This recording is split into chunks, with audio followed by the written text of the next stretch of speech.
دز واحد الدري حط واحد اخر في البلاصه، ما كاين واحد الوقت طويل نقولوا وقع شي اشكال. شحال واحد مات ما به ما عليه، عطاوها ليه في شي عرس، اش كيدير الماكله، كاع ما كيشبع، بحال كتخشي في البركاسه، غير كتعمر في كلام. الناس ما تيقولوش تبارك الله.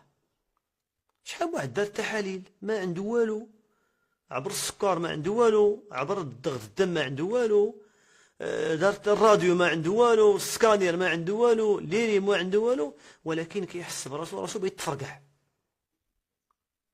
هذه من أعراض العين. إذن العائن والعياذ بالله قد يؤدي إلى هلاك الأرواح. واش كيوقع حتى الأئمة ديال المساجد والمقرئين والقراء. قال الإمام مالك رحمه الله: كان عمر بن عبد العزيز حسن الصوت بالقرآن. الخليفة عمر بن عبد العزيز أكرمه الله بكرامات وخصه الله بمقامات، منها حسن صوته بتلاوة القرآن. كانت تلاوته حسنة متقنة مميزة.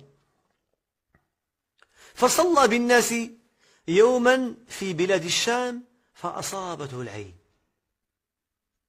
كيجي شي شاب تبارك الله تيقرأ النابغة كذا، المقرئ العالمي، بداو كيكتبوا يكثروا ليه ثمايا، كدوز واحد المدة كيغبر، ما بقى لا كيقرا، ما بقات لا قرآن لا صوت لا والو، مشى.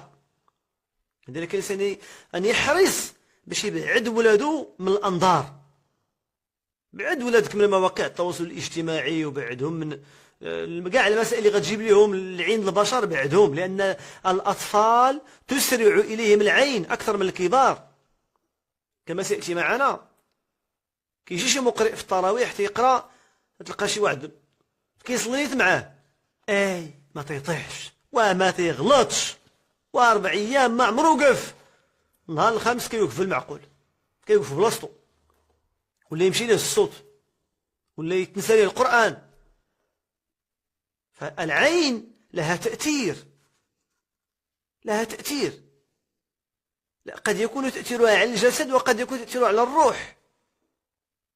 واحد الإنسان إلا كيحشم، غير إلا شفتيه فيه شي شوفة الإعجاب راه كيتزنق، تيحمروا ليه الحنيكات ديالو، هذا تأثير هاي بالشوفة. ولا شفتي فيه شي شوفة ديال الاحتقار والازدراء راه كيبان في الملامح، كيتأثر، كيصفر ليه وجهه. هذه ملامح ظاهرية. هذا التأثير اللي كيكون على القلوب. وتدخل الجمل القدر وتدخل الجمال القدر. واحد الانسان عنده البهايم، عنده الكوري، عنده الكسيبه، كيجي شي واحد وتيشوف بعينيه يا ربي السلامه، طلبوا الله يكفينا شر هذا النوع. يقدر ديك البقره تطيح، ولا داك الجمل يطيح، ولا طاح راه كيذبحوه الناس قبل ما يموت، وكيمشي للقدر، كيمشي للكوكوت الكاميله ويتكال. مات بسبب يعني الإصابة بالعين.